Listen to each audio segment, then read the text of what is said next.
История, традиции и современность – это основные темы круглого стола, посвященного роли женщины в абхазском обществе. За одним столом собрались представительницы науки, образования, медицины, общественных организаций и бизнеса.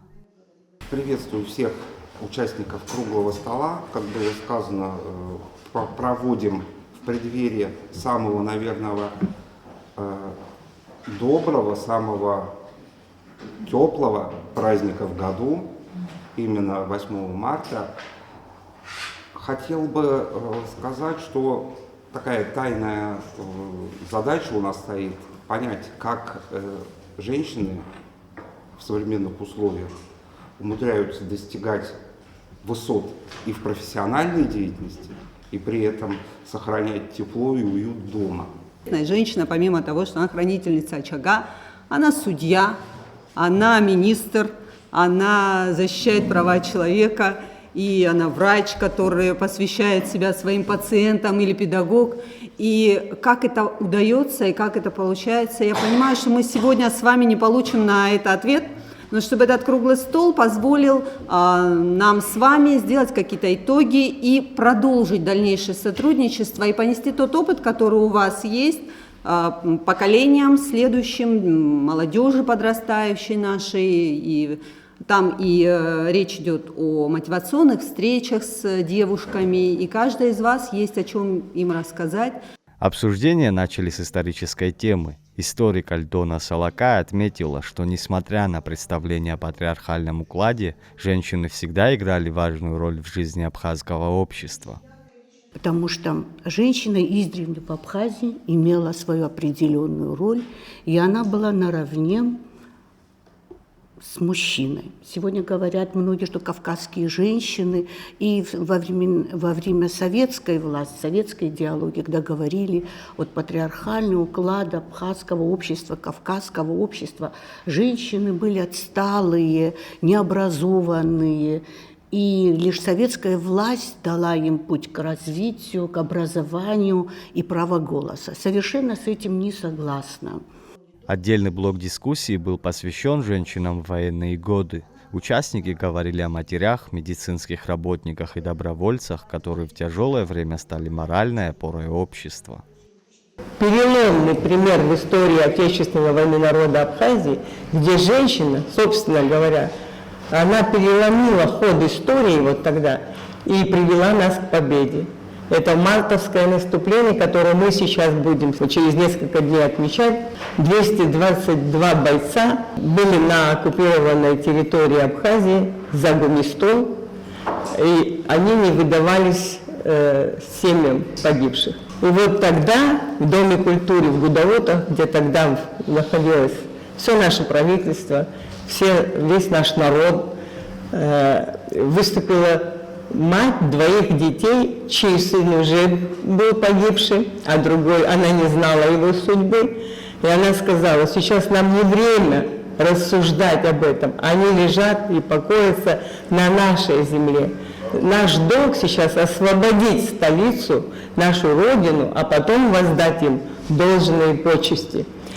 Даже мужчина не рискнул это сказать, правда, спрашивали, как нам дальше быть. Нам, говорит, сдаваться или дальше идти? И вот это вот она встала и сказала: конечно же, нам надо освободить. Вот это, вы знаете, примеров таких, наверное, было много, но в нашей истории это было тогда очень важно.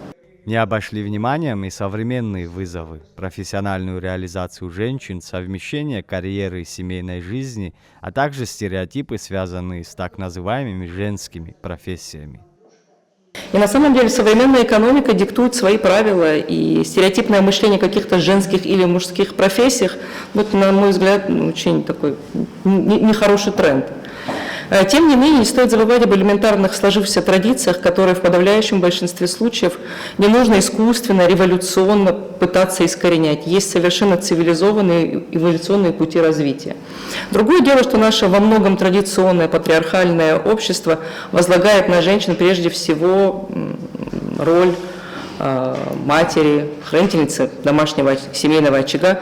Зачастую вопросы организации личной семейной жизни, они исчерпывают ресурсы, и женщине потом уже трудно найти соответствующие ресурсы для самореализации и какого-то карьерного роста. Я считаю, что нашему обществу и государству лучше сконцентрироваться в принципе на правах людей, трудовых правах и свободах, нарушение которых происходит не из-за гендерной дискриминации, а из, простите, жлобства работодателей, не способных или не желающих соблюдать всевозможные правила и нормы. Говорили и о развитии женского предпринимательства. По словам представителей бизнеса, в последние годы все больше женщин открывают собственные проекты, создают рабочие места и вносят вклад в экономическое развитие страны. Развитие женского предпринимательства в Абхазии идет снизу вверх. От стратегии выживания после войны и блокады к более осознанному бизнесу. К примеру, многие женщины взяли на себя функцию кормильца.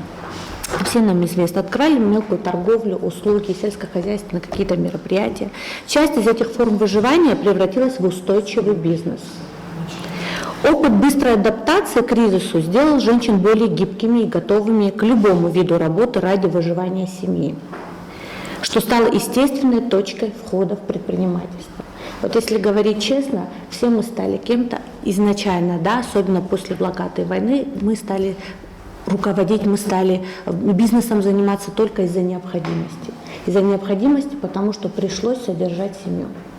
На встрече поднимались и другие социальные вопросы. Защита прав женщин и детей, поддержка семьи, развитие системы здравоохранения. Участники отмечали, что во многих социальных и медицинских проектах именно женщины становятся инициаторами важных общественных программ.